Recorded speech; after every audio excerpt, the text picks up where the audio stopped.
PopX Cast, where science fiction meets pop culture. We're the podcast that covers everything pop culture and beyond the multiverse. Are you ready to get your geek on?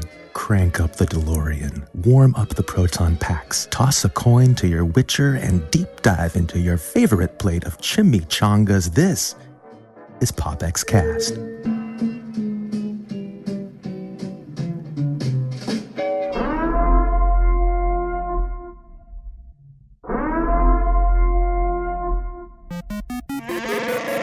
You are listening to PopX Cast, where science fiction meets pop culture.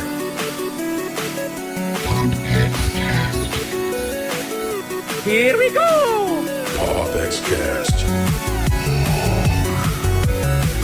I was born in it, molded by it. PopX Cast.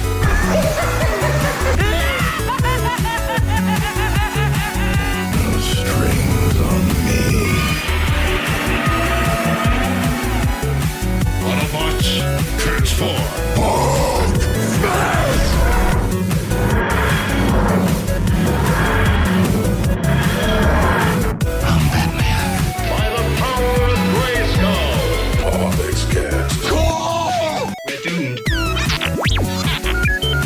Goal here at Tyrell, more human than human is our motto.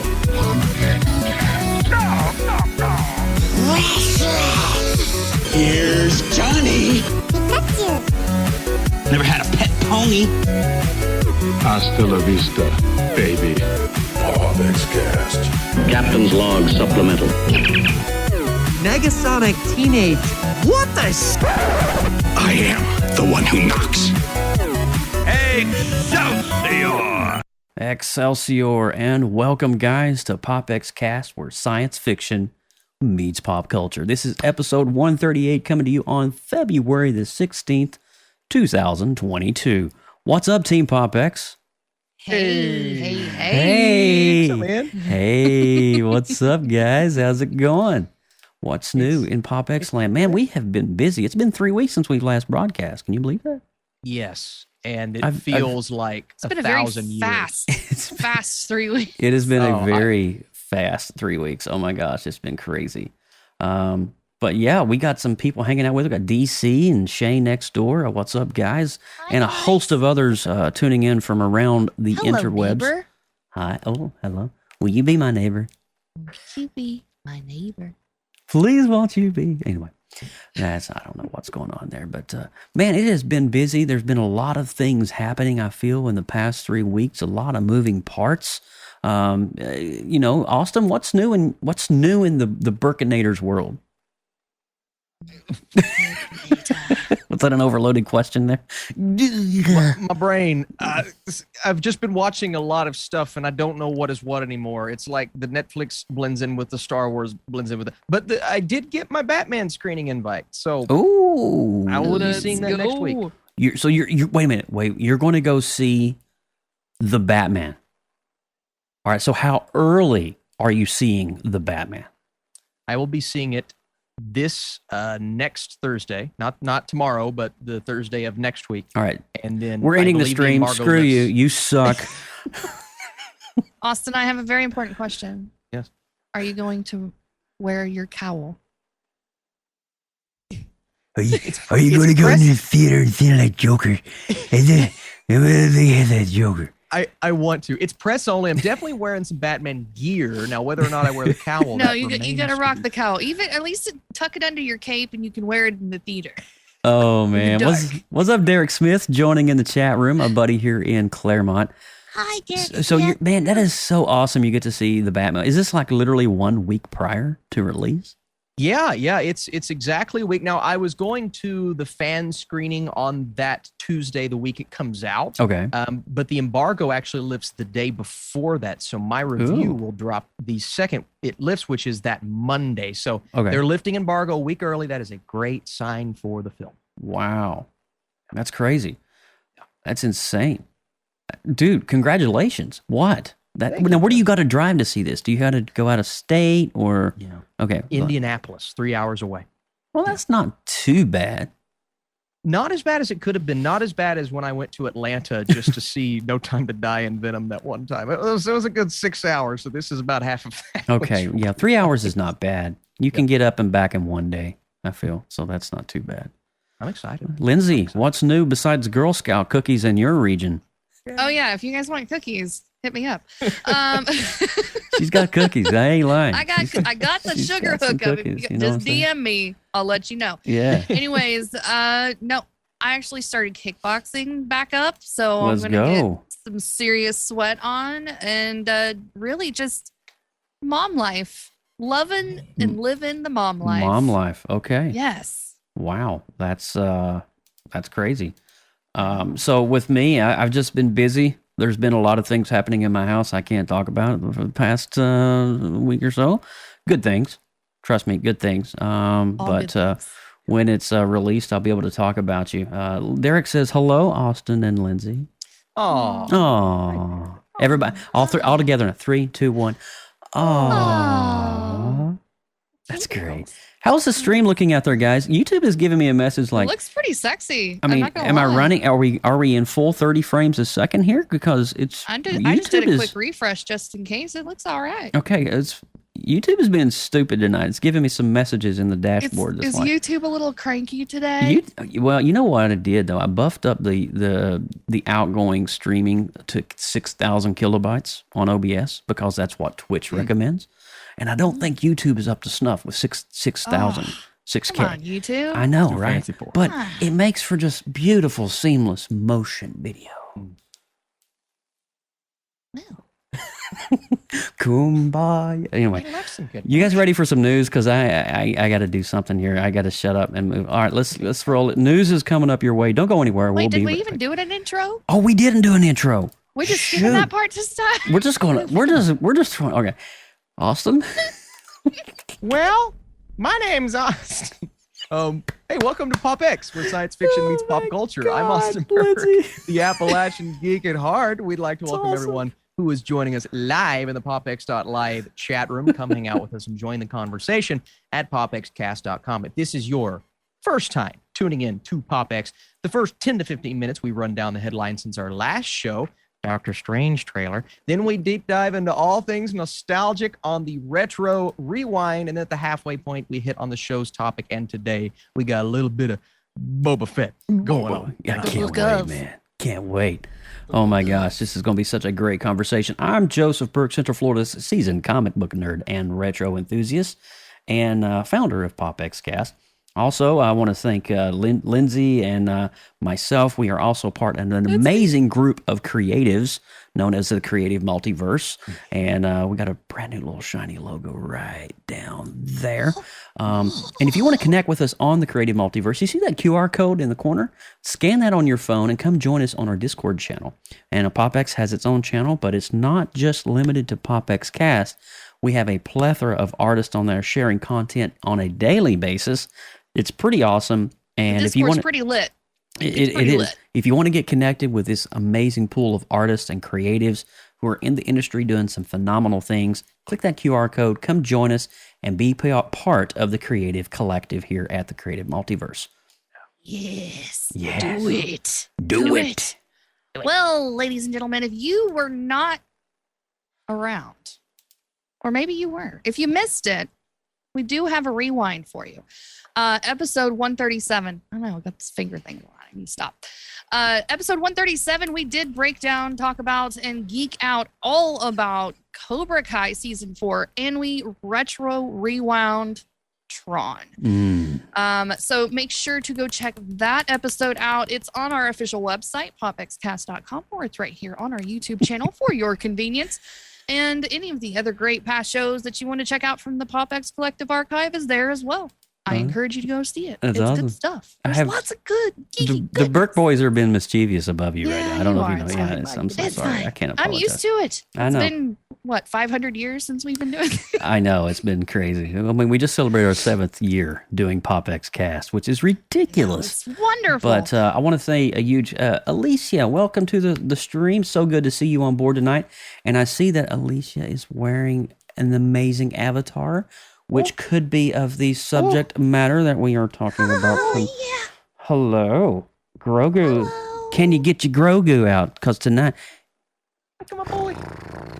Yeah, Grogu time. Let's go. anyway, Well, while they're playing with their little Grogus, if you if you like what you're seeing here tonight, which is all things Baby Yoda currently, make sure you are clicking the thumbs up button. Give us all those likes. Throw us a subscribe if you want on the YouTubes. When we schedule new shows, make sure you have that notification bell on so you know when we're going live next. And on all of our podcast friends, please give us a lovely 5-star rating and review because you know you love us. make our day. You do. Go ahead. It makes make our day. Make Makes our day. us feel good to be alive.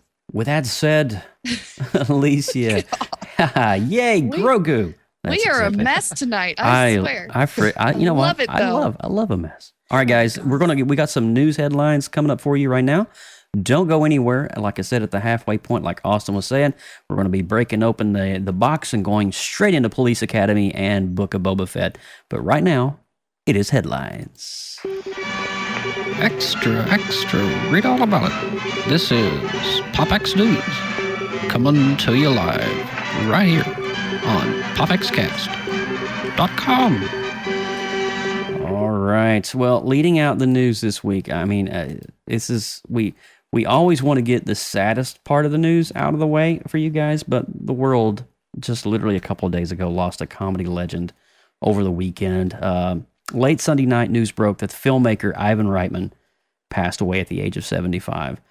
The writer, director, and producer was a comedy mainstay in Hollywood for decades, helming films like Ghostbusters, Stripes, Meatballs, Kindergarten Cop, Twins, and Evolution. Now, Reitman also produced the likes of Space Jam, kind of a big movie, Heavy Metal, Up in the Air, and 2021's Ghostbusters Afterlife, where he joined his son Jason. And the latter two titles being directed by his son.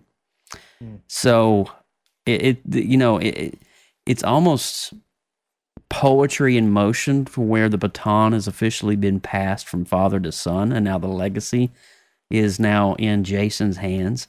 I'm just so glad in this whole process that Jason and Ivan were on set together in what is considered to be the culmination of the original first two movies of Ghostbusters, bringing the story to some sense of finality. Austin, what are your thoughts on this beloved icon of Hollywood?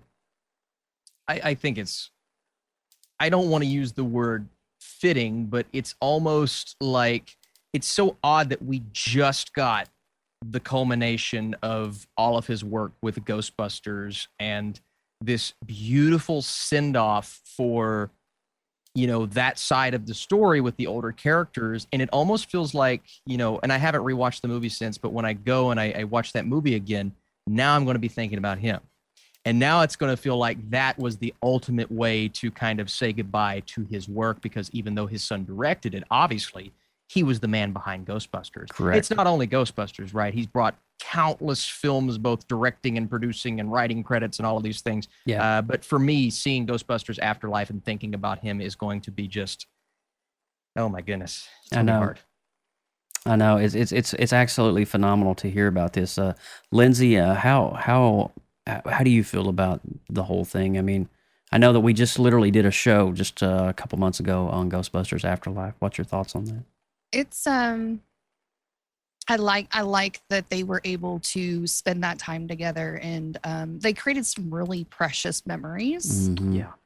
And I feel that even after time passes a little bit and those wounds heal just a tiny bit, because I know it's really tender moments right now, but let's say 10 years from now, they can look back on those moments on set together and how they've shared such great things. I feel like that's probably one of the most precious moments that he'll probably look back together with his dad.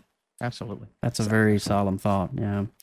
So, to all of our, obviously he's known most for Ghostbusters. I mean, sure. Ivan created a franchise out of four dudes wearing proton packs, busting ghosts. It's a beautiful thing, and so his legacy continues on in the hands of his son. But from all of the Ghostbusters, Stripes, Meatballs, Kindergarten Cops, Twins fans around the world, by the way, there's Twins 2 coming. It is going to be a sequel. But we want to send our heartfelt love, thanks for the laughs, and sincere condolences from PopX Cast, okay? Absolutely. Austin Burke.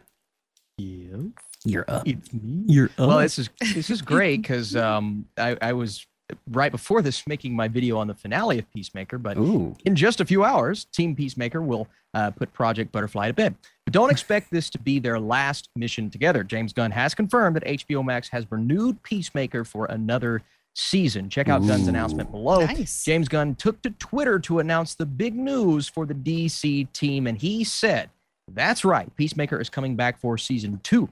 Thanks to Peter Safran, John Cena, our incredible cast and crew, our wildly supportive and lovely friends at HBO Max, but mostly all of you for watching Peacemaker. So my question to you all is, well, I guess, Lindsay, you haven't seen it yet. Joe, have you memorized the opening dance for Peacemaker? Man, I feel like I need to pray and like bless myself with holy water before I watch each episode of Peacemaker. It's like, it's James Gunn first and foremost, and it's like James Gunn out of the Marvel restrictions, if you will. Just let loose, huh? Oh, yeah. Well, you remember Suicide Squad, Lindsay? Mm-hmm. You remember how crazy that was? Uh-huh. Well, just imagine that turned up to about 10 notches. Oh, yeah. So, man, I'm excited for this, though. I mean, what a crazy show. James Gunn breathing new life into a kind of a lesser known character. If I'm not mistaken, I was researching a little bit on Peacemaker just a few weeks ago. He was actually one of those characters that was acquired by DC Comics back in the 60s or 70s. He was in another whole, kind of like, remember how Shazam was in another comic book authority, and then DC purchased the rights to Shazam and then incorporated him into the DC Comics. That's the same for Peacemaker. So he kind of was his own thing, and then DC bought him, purchased the rights to him, and then incorporated him. But what Gunn is doing with Peacemaker is, and John Cena, the two are just. I think he was like made for that role. It's like it's the Ryan Reynolds of DC Comics. Yeah, love it. It's the best way you can describe it. It's great. I can't wait to see season 2. And then James Gunn is set to not only write, but produce and direct. Produce, I believe, the next season. Phenomenal. Yeah. It's great. It's good stuff. It's what you want. You want his baby, a character that was a D-level character, to get everything he can from James Gunn. And that's the reason why he's popular, is because of James Gunn. That's pretty cool. Yeah. I couldn't agree more. That's pretty rad. Pretty awesome to see that happening. Anyway, moving along here with the news, we got a lot of stuff to cover tonight. Lindsay Badger. I've got a fun one here. You guys remember back in 2018, we had a pretty ambitious plan of Star Trek goodness. I do recall something along those lines. The fourth one kind of including some time travel, team up with Chris Pine's Captain James T. Kirk and his late father, George Kirk, which was going to be played by Chris Hemsworth. Mm-hmm. That's interesting. Yeah. So, however, both Pine and Hemsworth have reportedly pulled out of the project over money issues, and there hasn't been a Star Trek film since then.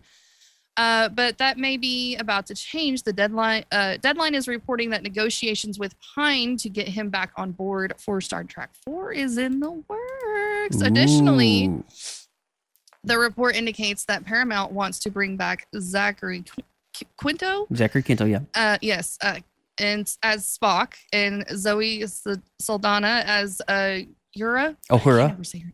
Oh, yes, thank you. And then Carl Urban as Dr. McCoy. I like Don Cho as Sulu, and Simon Pegg as Scotty. Yes. Scotty. So good. No deals are finalized yet, but the fact that the reboot cast is in play indicates that this sequel will remain in the Kelvin timeline. Mm-hmm.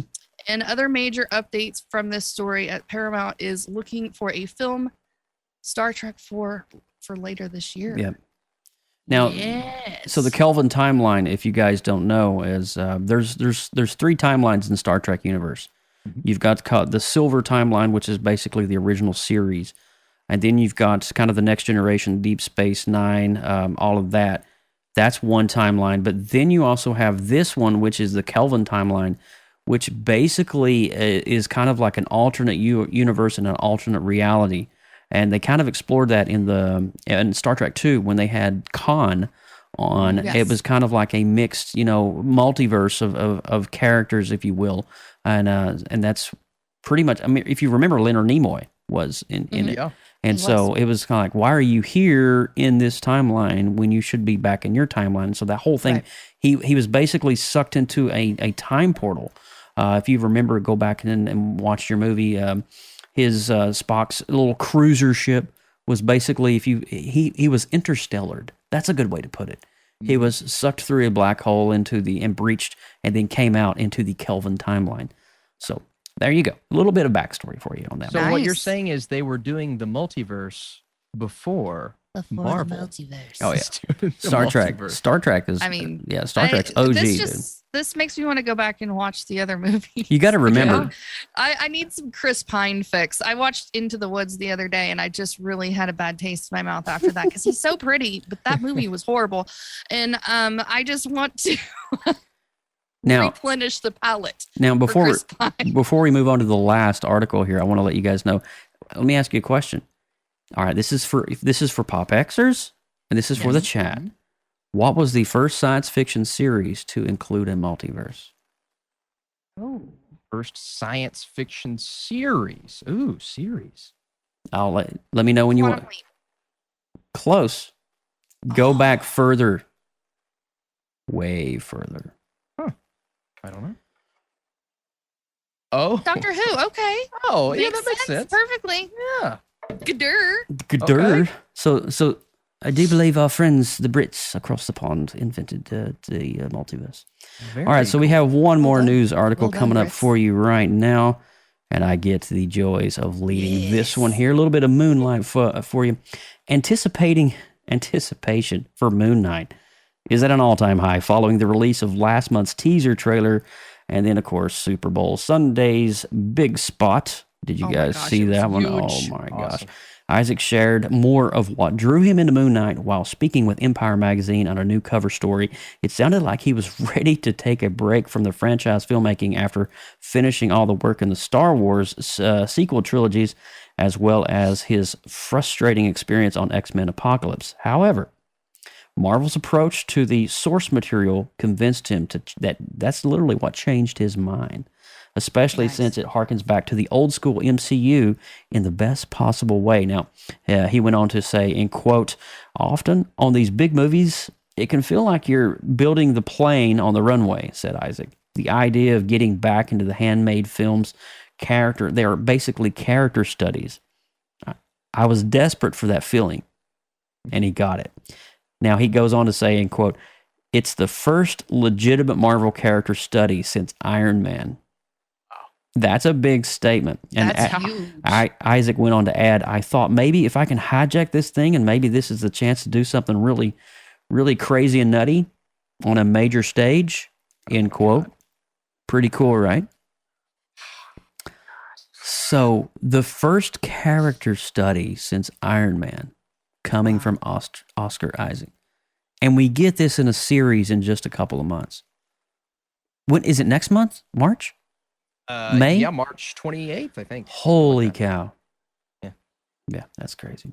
So we have the Batman and then Marvel's version, maybe, of a Batman-like character, both coming out in March. And the hype surrounding Moon Knight and what all the cast has had to say about this show is that it is going to be unlike anything we have seen from the MCU, and that is phenomenal. Bro, that makes me so excited. Yeah, that makes me so excited.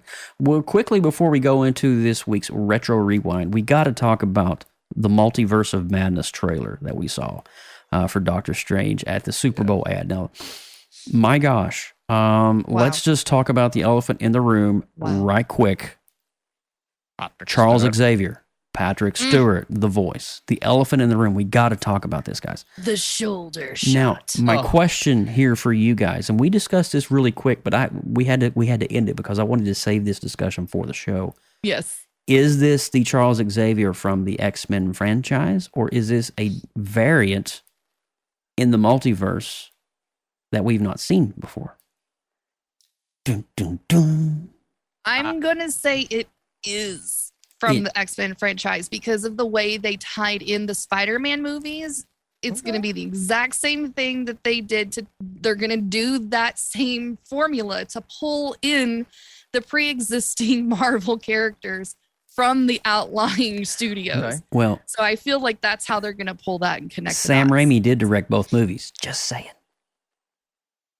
I'll go in. You want me to go even crazier with it? You're going. Come on, drop us some. Drop us some knowledge, man. I'm gonna go even crazier and just full. I do not know what I'm saying is true, so this is just. And I've actually seen other people with the same theory, but I am completely on board from the second I saw it. In a piece of concept art that was leaked a couple of months ago, showing the exact same shot of Doctor Strange walking up with the Ultron bots, it showed Professor X in this huge golden chair. A floating golden chair. Now, what's the only other time we've seen Professor X in a golden glowing chair? It would be the 1990 X-Men series that they're now bringing back on Disney Plus, officially making it canon for Marvel. The cartoon, right? Yeah. The cartoon. So what I think this variant of Professor X is the Professor X from the X-Men cartoon in the 90s because it's the exact same chair as the chair in the concept art. Whoa! Yes. Now, where's this concept art at? It's floating around online, Joe. I'll try to find it and send it to you after this. I would have like definitely dropped it below, but I didn't know. Some things you can't post. You got to be very cautious about posting because these film studios will pull your channel. They will. Yep. Yes, they will. You know, I got to be like, oh man, I got to walk a fine line here. But I wouldn't be as convinced if Marvel didn't announce at D23 that they were bringing back the X-Men 90 show and doing a new thing, X-Men 97. That's literally the name of it, right? Yeah. As their first animated show. Wow. Not officially MCU canon, but it could still be a different universe, and they could still be using that Professor X for live action. Dude, that's mind-blowing. What? That's mind-blowing. Or maybe there's two different variants of Professor X that we see in the movie. That chair. Yeah. With that chair. So the chat's blowing that up here. Connects it to lead on to future content. Yeah, it looks like the chat over here. Shane is saying like, you know, it's going to be Evil Strange was a member of the Illuminati. Sure. Very plausible. Can we just talk about Zombie Strange for a minute? Yeah, can we like break down the trailer? I know it was a short trailer, but there was a whole lot packed in it. So we like start with him waking up in bed with having dreams, and then he's talking to Wanda. Yeah, and then he's talking to Wanda about the multiverse. And then Wanda's seeing herself. Yeah. From Westview. And it's just, there's so much to unpack. Like, are they opening up the zombieverse in live action? See, and then they throw him in handcuffs. Yeah. Well, I think that's the Illuminati. I think that's them summoning him to their court, if you will, whatever. My question is, are there other versions of Strange? Obviously, there's other versions of Wanda, or because we see in the trailer, there's one portal that Strange goes through that at one point he starts to turn into an animated character. So I think at some point in the movie, he goes into the what if world. And if that's the case, then does he turn into a zombie when they go to the zombie world? Does he turn into a different version world? You know what? That ties in the what if series into the movie. Dude, even it's all further. It's all connected. It's just a frame, but it's in there. They're blowing my lid right now, man. You know, we can go on about this trailer, guys. I just want to break down this trailer frame by frame. I do. Super geeky about it. Just pause it. Every interval, just like boom. I just want to. Boom. And the fact that he's also wearing. I don't know if you guys knew this. He's wearing the Defender outfit. Yes, classic. So with the red crest on his chest, that is the Marvel Defenders. And in pre-show, we did mention the battle that is being set up for conclusion of the House of M as well with the Professor X. Oh, Shane brings a good point. He believes that the Doom bots are the ones escorting him into the court of the Illuminati. It could be, but are they introducing Tom Cruise's Iron Man? Man, that's let's go. I'd be all right with that. That's fine. Yeah, is that Imperial Iron Man? Is that what they're calling that? Yeah, Imperial Superior. It's one Superior, of those. yeah, Superior. Yeah, something like that. there have been a lot of Tom Cruise rumors for about 2 years now. Yeah, he's in it. He's in bots, it. Yeah, so we got our glimpse of King flashed through as well. Mm-hmm. Yeah. So he's definitely, well, we already knew it was going to be. And it's from the writers of Loki. The writers of Loki wrote this movie, so they're definitely tying that in. That's crazy. Oh yeah. Bro. Well, guys, it's all coming. I want to know what you guys think about the Doctor Strange trailer. Drop it in the comments. Leave us a comment. Post back on our social media on Instagram and Twitter and Facebook. Let us know what you think about this trailer. Unpack it. If there's something we missed, let us know about it. If there's something that you have seen that's just kind of like, whoa, what's this? Also, let us know about it. But with all that said, we're going to go ahead and move on into the Retro Rewind this week. Are you guys ready for a little Police Academy? Because I kind of know I am. I think so, yeah. All right, let's do it. Guys, don't go anywhere. What in the world? All right, we'll be right back. Retro Rewind, coming your way, Police Academy. Retro Rewind. Retro Rewind. Retro Rewind. Retro Rewind, Police Academy, dialing it all the way back to 1984. Wow. And I had a barrel of fun rewatching this bad boy. It is currently streaming on HBO Max. If you guys didn't get the memo, go watch it later after the show tonight and just laugh your tail off.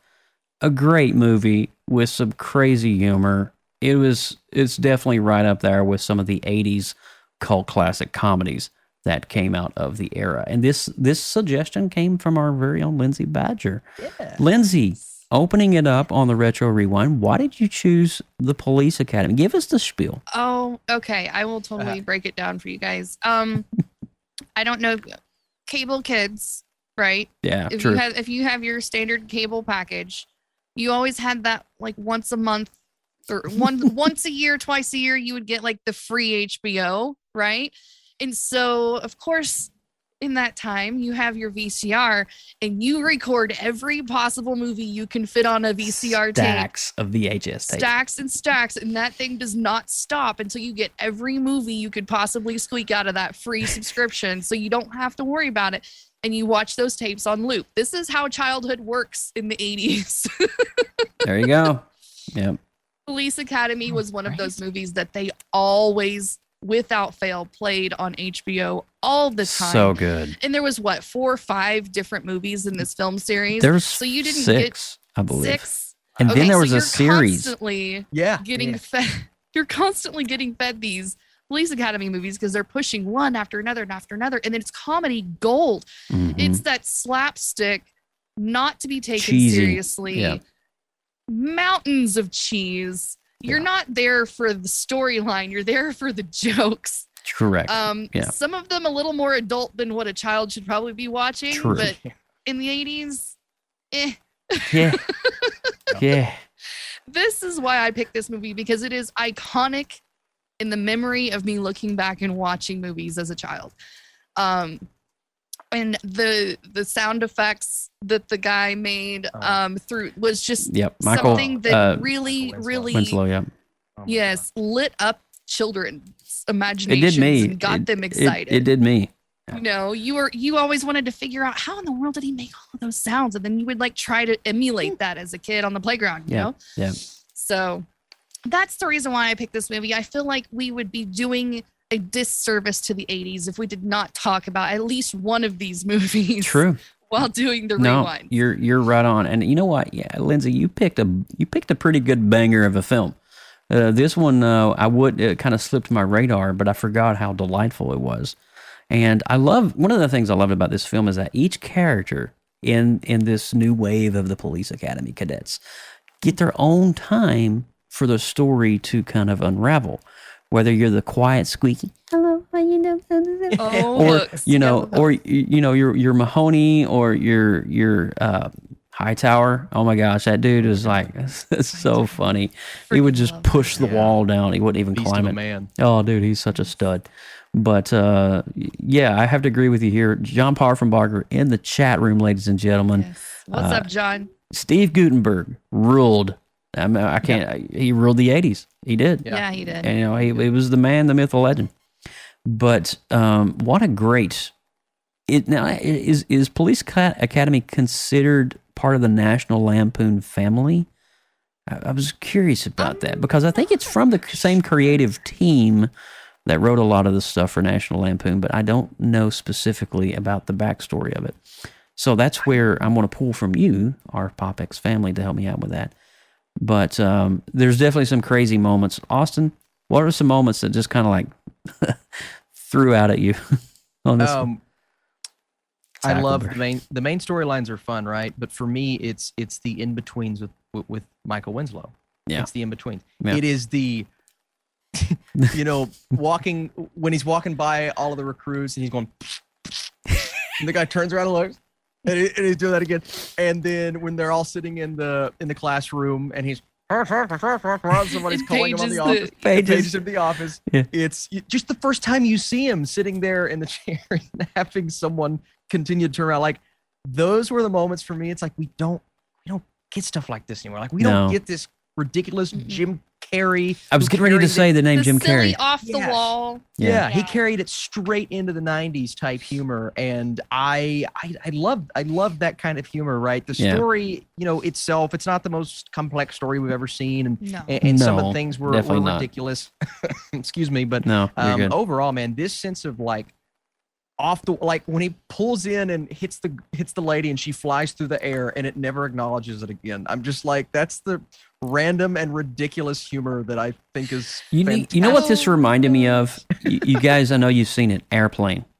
Yes, absolutely. It's that same style of comedy. It reminded me of that. Spaceballs. Spaceballs. Yeah, there you go. And Michael Winslow was in Spaceballs, which is fantastic. Yes, he was actually. Yeah. He was. Yeah. Did you guys know Michael Winslow was on AGT 2 seasons ago? Yes, I heard that. There's a story about that. There is. I don't know if you want to break it down, but yeah, I did know that he came back, and that's. Lindsay, you were going to say something. I didn't mean to cut you off, sweetheart. Go ahead. You're fine. I was just saying we haven't talked about Tackleberry because he is one of the most beloved characters of the entire season. And I love how they introduce his character as the night guard, and they're throwing him a surprise birthday party, and he shoots up the place in the dark. He's shooting, dude. Oh my god, that boy's messed up. But I mean, the of all the characters, I think Hooks is my favorite, and she doesn't get nearly as much time on screen as I think she needs in the first movie, but she does get more screen time later. So I in the other movies, so she definitely gets her shine in the spotlight. But excuse me, sir. You have your main starting cast on this. Yes. But for me, one of the guys that cracked me up was not Steve Guttenberg. It was the Chief. Oh my God, he's the best.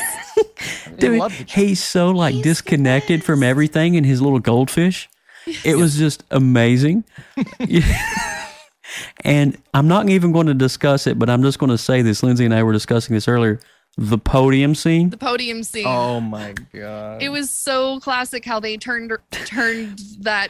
Yeah, how as they you will set see, it up, how it executed, it's really and then how it circled back around at the end at graduation. That is classic comedy. My God. Classic comedy. It's so 80s in its own beautiful way, but again, it's that off the wall style humor that I miss in movies. And Police Academy has just, I mean, it is one of the OGs when it comes to that style with your airplanes, with your classic 70s and 80s. Spaceballs, etc. Yeah, I couldn't agree more. I mean, this franchise, I mean, the movies get a little, I think the first one kind of sets the bar, and a lot of them are kind of chasing after the original, because I don't think Steve Guttenberg comes back in the second one, but I don't think after the third one, I think there's a period there where he doesn't come back anymore. Yes. Yeah. And so, is his quality of acting necessarily needed for the franchise? Probably not. I mean, you can recruit more and stuff like that, but it's definitely spend some time going and watching these. These are really fun, actually, and there's a lot of them. I don't know how many is on HBO Max. I think only the original one's on HBO Max right now. I'm not 100%. Yeah, I don't know. But so all in all, I had a really great time with this one. Lindsay, you did a good job and choosing this one. I laughed. The podium scene, I had to rewind and watch it, and again, it was just one of those moments. I had tears. I think I texted both of you guys. The facial expression of Lassard was just. Oh yeah. How many takes do you think that they had to do for that? It's a movie, you know, the cast and the crew are just having a blast in filming something like this. Oh my god, dude, it's so good. But with all of that said, is there any moments you guys wanted to highlight specifically before we gave the official rating review? Or I'm trying to think. The Latin guy that always had a million girls on him, and he gets caught. Yes. And you think you're like, oh god, he is just done, and then instead it turns around to be he's kind of won the prize. He definitely did on that one, didn't he? Wowzers. That was interesting. He was a fun character. He was definitely. They're all unique in their own way. They're so unique. But really great movie. I think Lindsay, I think it's honorable if we let you go first on the review of Police Academy since it was your choice. So take it away. All right. Well, I'm gonna put this. I'm gonna put it at like a 7.2. That's it's a not good the one. best story, No, but the comedy makes up for it. Yeah. So I'm gonna put it right at a 7.2. You can't rate this movie on the actual storyline. No, because it's just so stupid. It is. But for a comedy movie, I mean, it's pretty good. Yeah. Our residential film critic, Austin Burke. Right in line. I'm a 7. This is, you know, if you're a first timer watching 2022, you may get offended or be upset. But if this is your style of humor, it is definitely one that will it vibe with me, man. 7 out of 10. It vibe with me so much.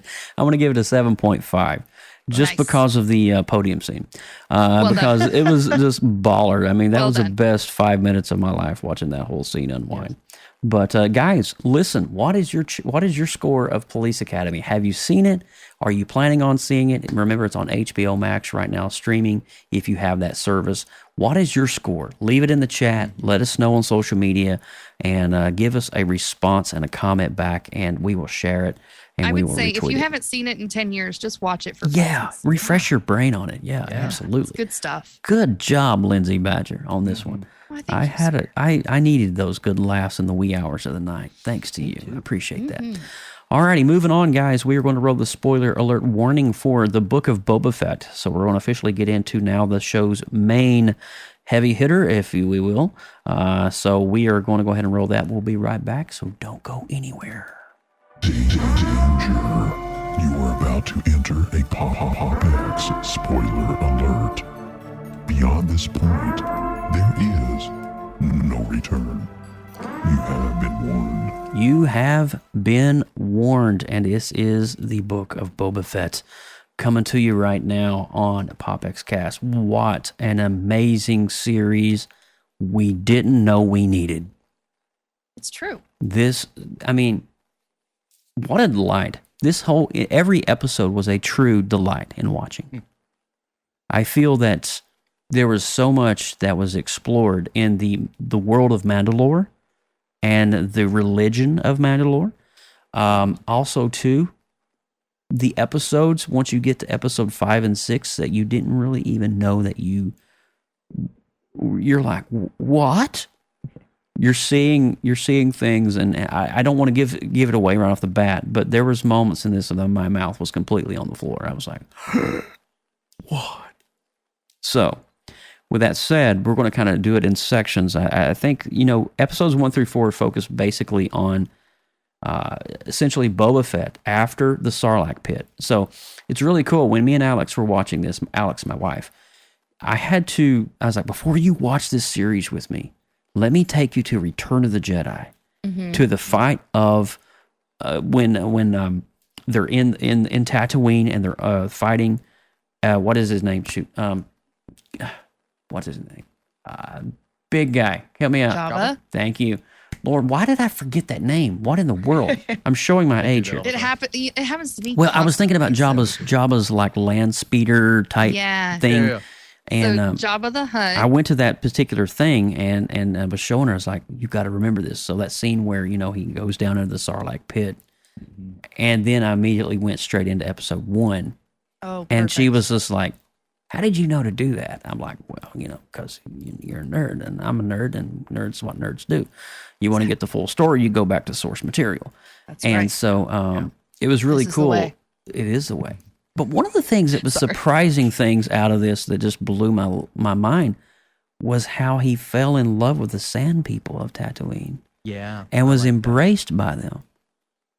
I just loved that. I mean, he was having these visions while he was in the back of tank, healing himself, and these flashpoints of him going back, and it was sad the way things ended because you had the mind spice traders that essentially we thought were the ones that caused these people to be dead. Long story short, he's going off. He's actually trained by them in their own native way, and given basically the path of a warrior to them, and is given his own staff because he can fight exactly like them. He's part of them. He's one of them. Yes. And I thought that whole first 4 episodes, it was beautiful in how they broke that down and truly understood the heart. You kind of see the sand people. I don't know what their specific name is. The sand people of Tatooine. I don't know. Tuskens or Tusken Raiders. Yeah, Tusken Raiders. Yeah. So I should know that, but I didn't. I know. I'm blanking on the name right now. I call them the sand people, but yeah, they're not Jawas. No. They are the Tusken Raiders. But wasn't that a cool? Let's talk about that whole first 4 episodes right there. I was absolutely in love with the first 4. Yeah. It sucked me in. It made me fall in love with the tribe. It made me. You really went on that journey with him. I think it's the coolest the way he got out of the sarlacc.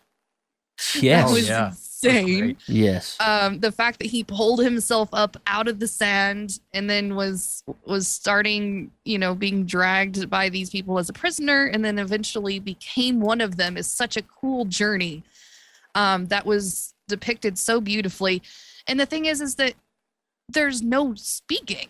Not really. No. There's very, very little dialogue through those episodes at all because they're speaking this alien language that you don't understand. So to be able to tell the story that powerful with very little dialogue is definitely a feat in itself.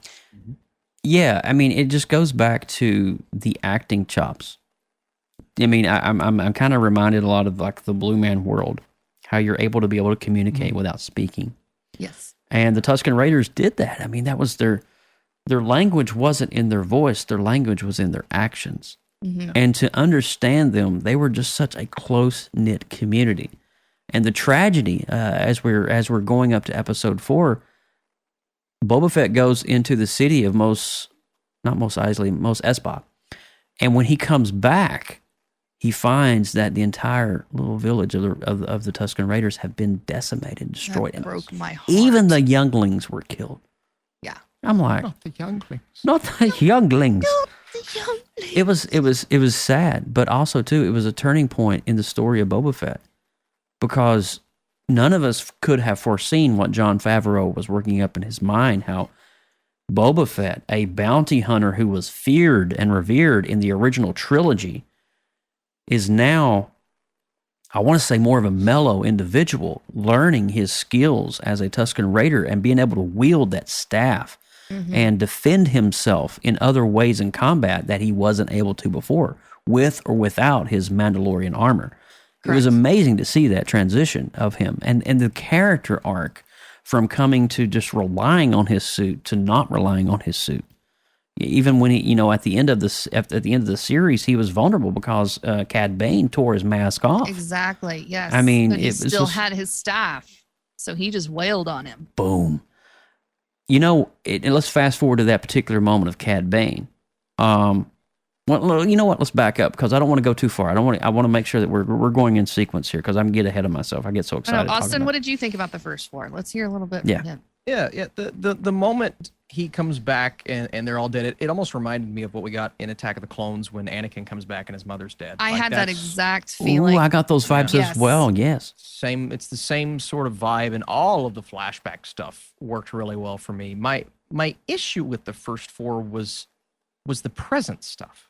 It wasn't very interesting for me. I wasn't vibing, and every time we would go into one of the flashbacks and he's sitting in the tank, I'm like, yes, let's just stay here. Let's just stay here, because everything with that story was so beautifully told, and we finally understood the origins of how he escaped the pit and all of these things. But when we would go back to the present, the conflict for me just wasn't as fascinating as it is, at least in the final 3 episodes. And then, especially when we get the biker gang, I didn't really like the biker gang. I didn't like that episode. Yeah, the biker gang was for me. It kind I of agree with you, Austin, that the present day conflict, like as soon as Jabba was gone, why was there not more drama? Yes. Right. Yes. It was just like, okay, I'm here now, Sure. and I'm just going to stroll through the streets, and Well, nobody's going to try to. I think the drama, the weird. premise was set because, and I didn't mean to interrupt you and Austin, Go ahead. but No, you're fine. I wanted to make sure. I think the reason purposely was Boba wanted to assert himself as one of the main not patriarchs, but one of the main leaders of Tatooine.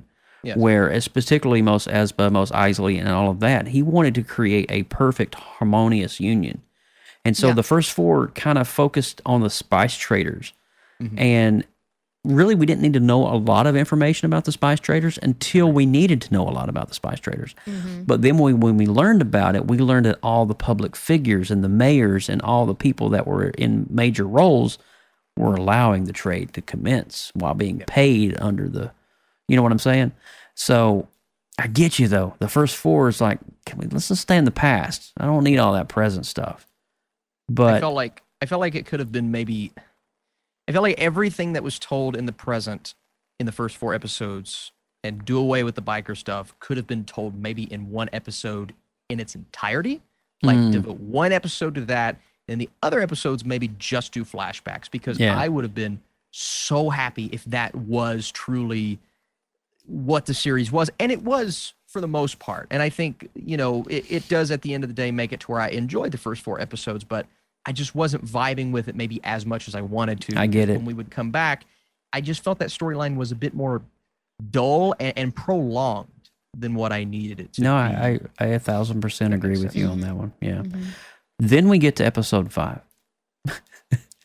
I mean, we're teased it in episode 4 when we hear the yeah. Oh god. and I'm like, wait, what's going to I happen was like, here? what what series am I watching again? And then all of I a sudden, checked the title. episode 5 has no Boba Fett in it. No. That confused the hell out of me. It confused me too. I was like, Yeah.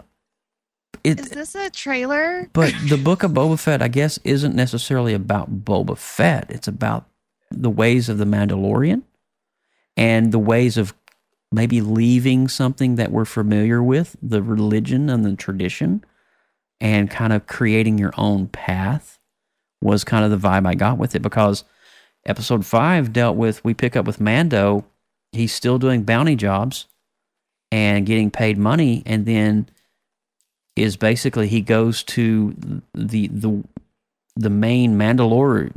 But why didn't they save that for the second season of Mandalorian? Why'd they put it in the Boba Fett series? That's what confuses me. I liked seeing it. Yeah. I just felt like it was out of place with where it was placed in release. It was weird. I was like, I felt like I was watching The Mandalorian. I was like, what It is picked that one specific episode picked up right where we left off at the end of season 1. And I'm like, okay, this would have been a perfect episode to start season 2 with, not Boba Fett. true? Absolutely. No, it would have been. You're absolutely right. I kind of feel that. But I love me some Grogu, so I ain't complaining. I wasn't complaining either. I mean, especially by the time we get to episode 6 and we're Right. seeing full on Luke Skywalker here. But let's not get ahead of ourselves. I kind of feel the book of Boba Fett, if you look at it from the perspective, not just Boba Fett, but Mandalorians as a whole. You could even retitle the series The Book of Mandalorians. You know what I'm saying? Yes. So, Just real quick, I think yeah. this whole everybody's problems are solved with a title change. I think a title change would have solved everyone's problems, because the book of Boba Fett, you think it's going and focused on that specific character. Exactly. And it bothered me as well. I won't lie to you. But with a title change, maybe Boba Fett and the Mandalorian, something like that, I think it would have solved everyone's issues. I think you're right. Yeah. I think if they would have just switched the title to the Book of Mandalorian. I mean, I feel like overall the story came back together at the end and it made sense, but it's just like, what are we doing here, guys? Yeah. I mean, it was basically a deeper character study into Boba Fett and Mando. And specifically episode 5 threw me for a loop because I'm sitting here and I was sitting here waiting for maybe Mando's going to reunite with Boba Fett. And in this episode, he really didn't. No. It was just like, basically he took his staff that he got in Mandalorian season 2, and which was made of the precious metal that's indestructible, and cast it into a chainmail for Grogu, which was amazing and fun to see. Did you guys like the battle with the darksaber?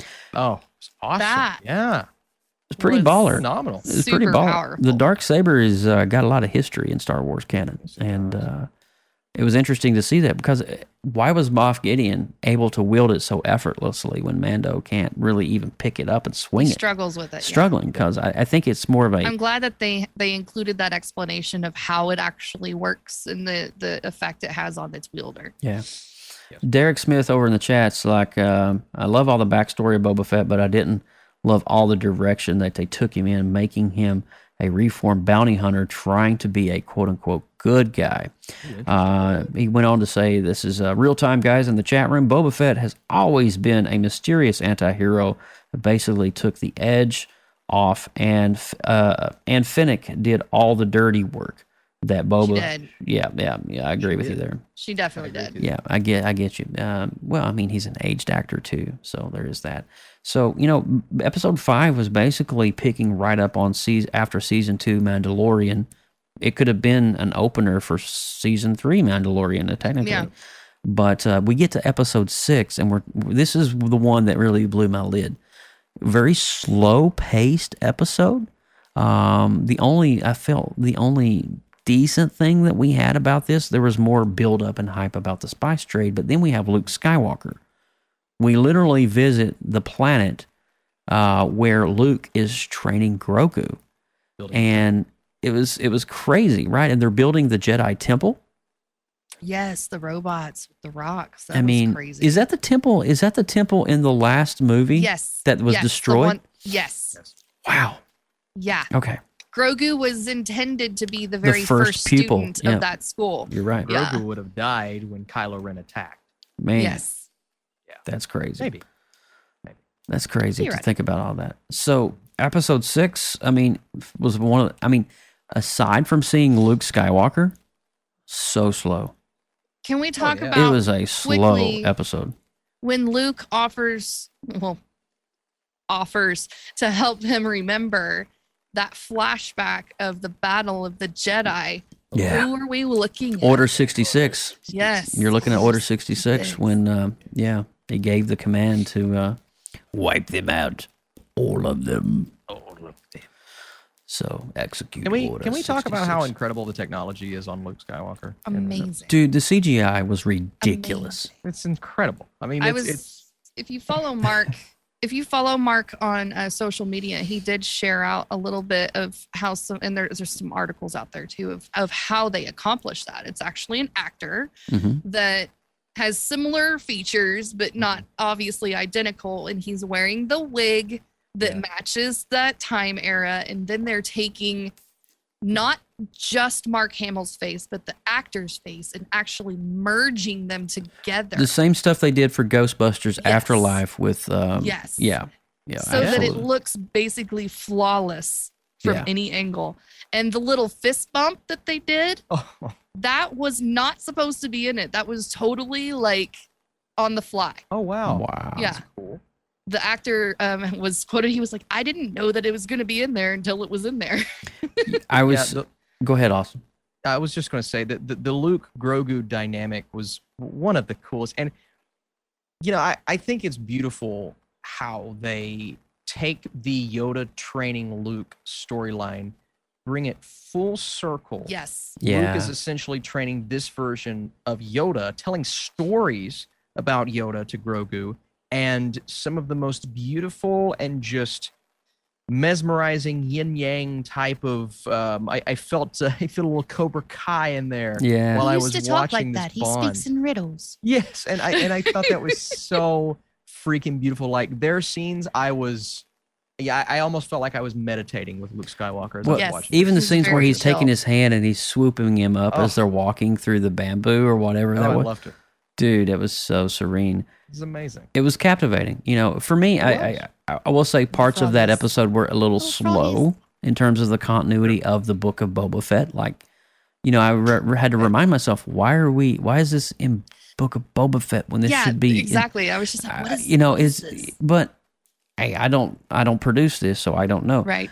Did I enjoy watching in Luke Skywalker training? Oh my God. Yeah, I was having my brain was melting. I don't hate what happened. I'm still just confused on why it happened. Yeah, I don't hate what happened. I mean, it looked beautiful, and to see Luke. I mean, I was wondering at the build up at the beginning, are we going to see Luke? And then, daggone, 3/4 of the entire episode is Luke Skywalker, and I'm like, all right, I guess okay. I see. Yeah. And then Ahsoka Tano coming out too.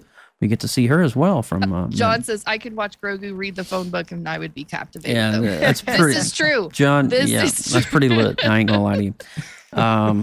But it was a great one. I love And how then- he handled the training ball droid thing. Oh yeah, that was that's great. great to bring back. Yes, that was and then he interesting. took a little nappy nap after. Took a little nap, yeah. Well, let's fast forward to the final finale. We find out at the end of this episode, in episode 6, it is revealed that Cad Bane is the mastermind behind the Man, spice the trade. makeup on him was badass. Oh, and that was a loved him. physical actor in that costume, ladies and gentlemen. That you're seeing a picture of Cad Bane right now over on the live stream, guys. God, he was so creepy. His good. voice was just So creepy. dominating.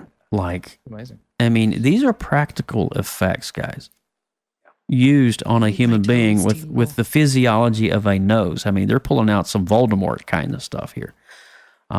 Truly amazing that we get Cad Bane, who definitely from the Clone Wars, if you're fans of that original show, I found it extremely poetic.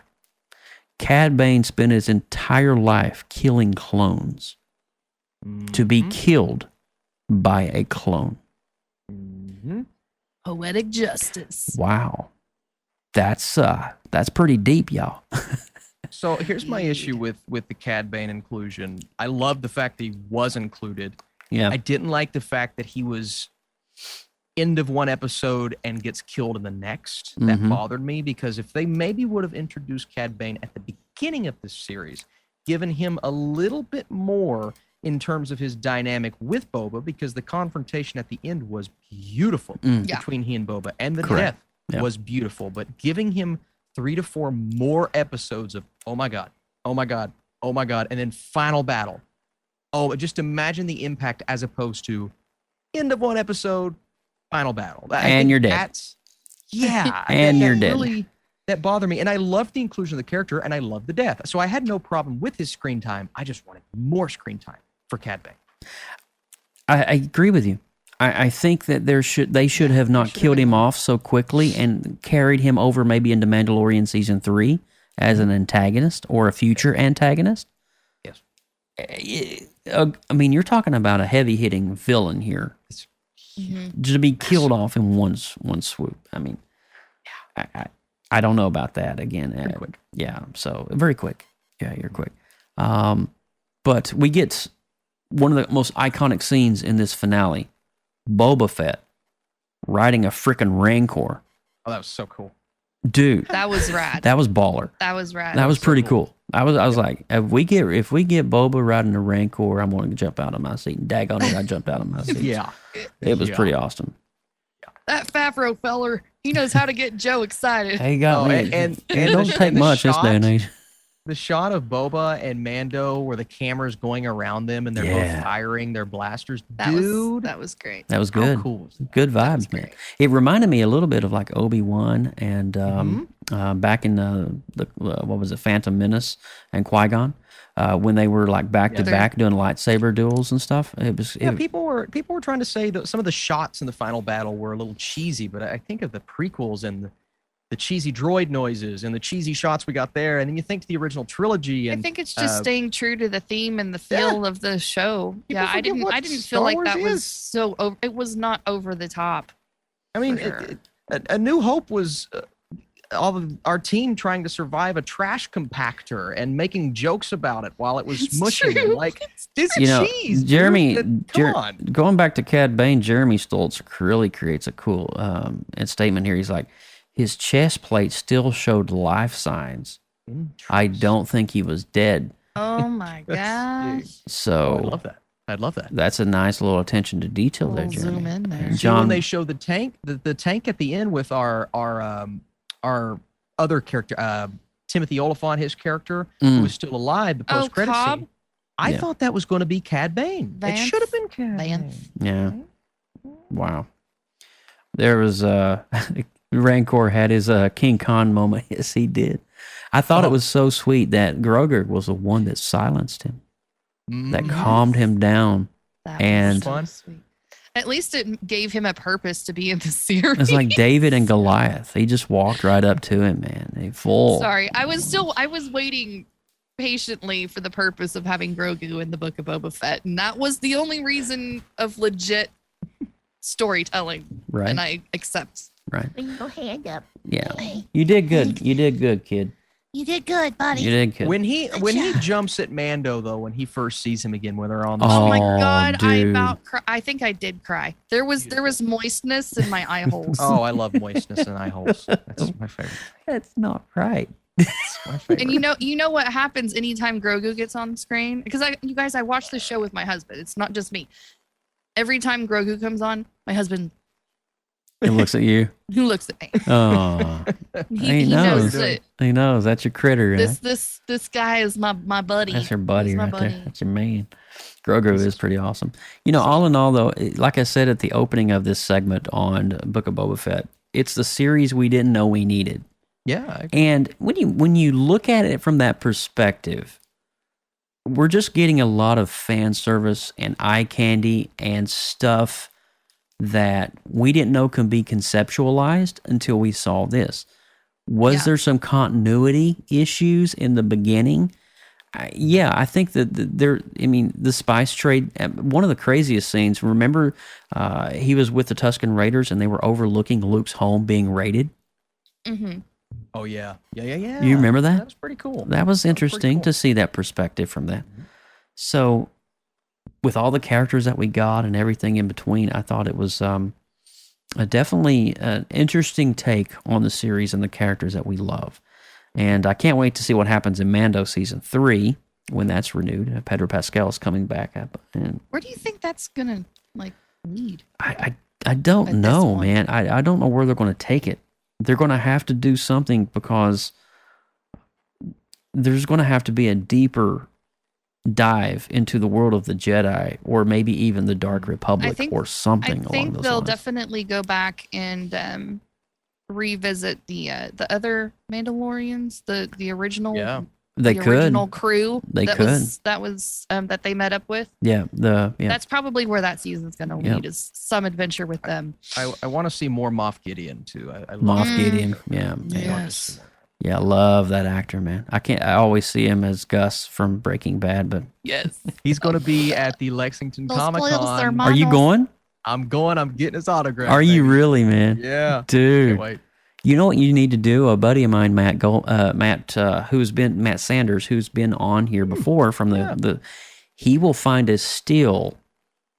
He will print a still of one of his favorite scenes from that actor, and instead of having him sign a stock card of his photo, he'll find the favorite scene.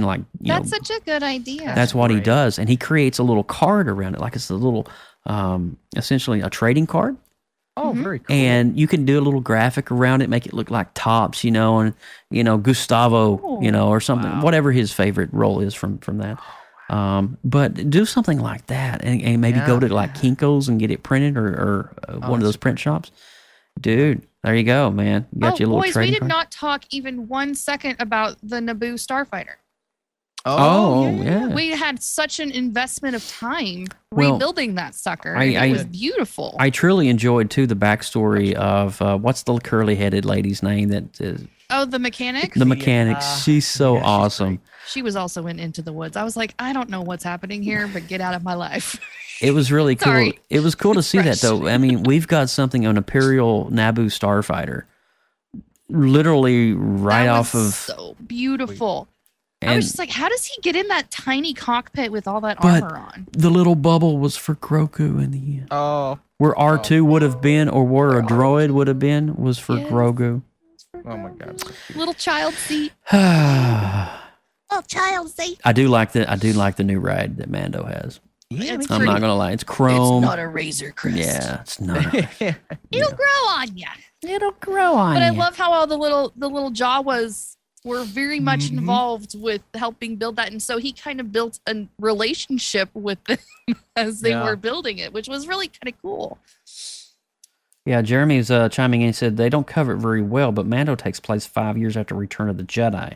That being said, Boba spent nearly a long time with the Sand People. Yeah, he did. He probably is about 4 years or so. Yeah, I think it definitely was- a long time, multiple years. Yeah, you're right. I think that whole duration that he was with the Tusken Raiders was about that time.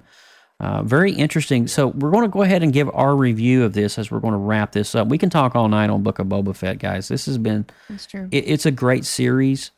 There was some issues, technicalities in it in terms of continuity, but I think honestly, I think it was awesome. Jedi, okie dokie No. then. Alrighty then. No. Yeah, but A reference to The Office, just in case you guys. Yeah, I know that is a reference to the. I declare. That's funny. I don't care who you are. She's not having it. All right, alrighty then. She doesn't like Okay. The Office. Not an Office fan, Lindsay. That was a user. Don't do that to the user. Anyway, Sorry. it's okay.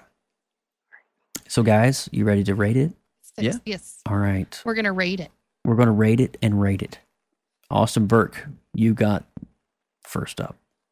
I think I'm going to go probably lower than people expect, but it's more of some of the things I think they could have improved on. I'm going to go 70%, which is still, it's a good score. That's But- decent though. That's yeah. Yes. Yeah. It's good. I think the series could have been better, but I think the standout moments are things I will revisit until the end of time. I mean, to give us a series, and see, that's kind of my outlook on that. It's like, yeah, sure, it didn't fit in a Boba Fett show, but if I enjoyed it, I enjoyed it. If I enjoyed it, I'm going to go back to it. I don't care what show it is. So a lot of these moments and things I am going to go back to. And I do think they've turned Boba Fett into, because for me, he's always just kind of been a little bit of an overrated character, to be honest with you.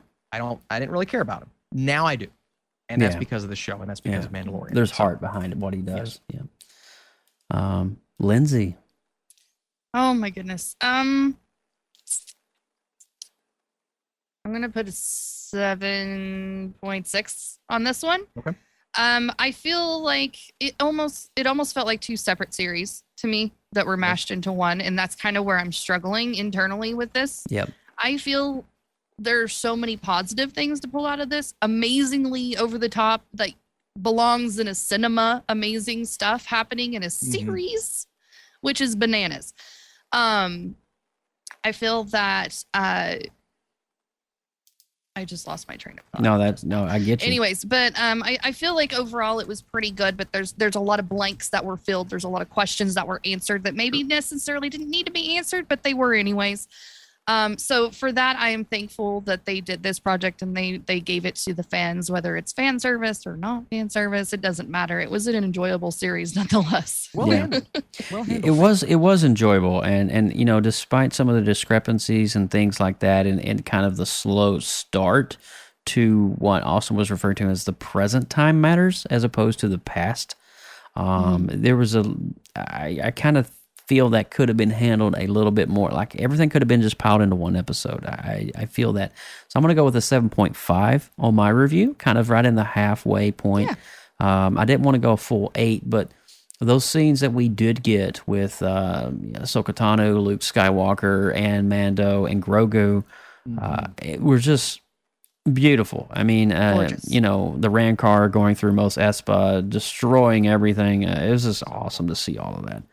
And so, yes, I believe that 7.5 is good. Now, listen, John over the chat rooms already gave his. He's like, episodes 5 and 6, 10 out of 10.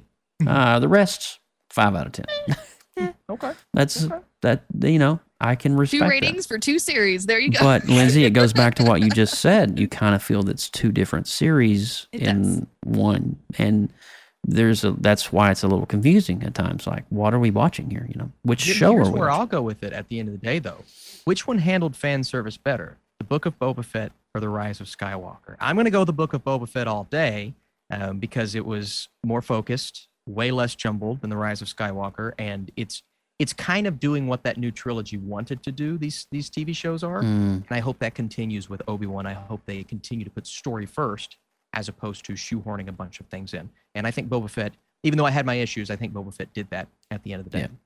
And Alicia gives it a 6 out of 10. So Jeremy Stoltz is going with a 78% on his overall. Well done. Very good scores, guys. Keep those scores coming. We do appreciate it. But with all of that said, we're going to wrap up this episode of PopX Cast. And man, it has been a glorious episode of just diving deep into that nerdy goodness and all of that great stuff. So Austin Burke, if you will do the honors, lead us out, man. I'm Austin Burke. You can find me on Twitter and Instagrams at the Burkinator. What's happening? And on Letterboxd and on YouTube and sometimes TikTok, Tinder. Nope, don't use that. No, I'm married. don't We are use a it. part of the. What? Don't use that. You got to delete that account, Austin. Those dating apps for me. My brother has a Tinder account. It's called the Michelin Man, and he just posts pictures of the Michelin Man. Anyway, that's literally all it is. Just no. It says, "Hey girl, I'm gonna make you tired," because he's the tire guy. Anyway, we are part of the newly formed creative group known as the Creative Multiverse. I shouldn't have said that. We, for more great media content, artwork, and more, find us on Facebook groups and Discord at the Creative Multiverse. If you are a creative, produce content, or have a talent, we want to see it and would like for you to share it for us in the multiverse. What's happening? Wow. Well done. What's happening? You guys know the Michelin Man. I'm tired. What? Lindsay, if you can, I have my other dear. Michelin-related No, don't. one-liners that I'm not using right now. Don't do it. Don't do it. Oh my god. Not doing it. Connect with us, PopXcast, on social media. You can find us on Facebook, Instagram, Tumblr, Twitter, and all of those places. The handle is the same. It's at PopXcast. We do have email if you so choose to do it that way, popxcast@gmail.com. And of course, everything you ever want to know about us as a podcast, a show, and people are on our website, popxcast.com. You can even Western Union us if you want to. You could if you wanted to. I don't know why you would, but you could. You can do Morse code. Dot dot dot dot dot dot dot dot dot. Anyway, I digress. I have no idea where we are, guys. I don't know. Our neighbors, you guys didn't see it because I'm looking at our neighbors' porch light goes on and off every night, and I swear to you, it's like boom, boom, boom. It's Morse code. Somebody's dying. Somebody's being held captive. And I've been telling my wife. Maybe they just have a cat. Or maybe they're watching A Quiet Place and trying to reenact some of the things. I keep telling Madison, I'm like, they need help, babe. And it's going click, click, click, click, click, click, click. And I'm like, well, somebody's dead. So. Or they're just trying to communicate with the pizza guy. When the light stops, be concerned. I mean, I don't know. Maybe they got it patched into OBS and they're trying to send signals to the. I don't know what we're talking about. Anyway, something like that, yeah. All right, guys, I'm Joseph Burke at Joseph Burke Arts on social media. Of course, hats off always to the fantastic team PopX, Austin and Lindsay. We couldn't do this show without either of you, so I thank you guys so much. And that's it for this episode of PopX Cast. We will see you next time in just 3 weeks. We're going to delay it 1 week, like I said, so we can get the Batman in. And so the Batman drops in cinemas on March 4th. I'll be going to see it on Thursday night, March 3rd. Oh, Austin's already ready. He's got the, oh, dude. Yeah, look at that. Dude, you got more toys than I do. That's ridiculous. But we'll be back on March the 6th as we will record episode 139 of PopX Cast, and we'll be talking about the Batman. Oh, I can't wait. That's awesome. I can't wait to watch J-Lo get married to Owen Wilson. It's going to be great. Wow. Right? Oh, marry me? Yeah. It's going to be good. It was all right. But, yeah, that's it. That's all we got for you guys. Have yourself a great night, and we will see you next time right here on PopX Cast. Bye. Bye.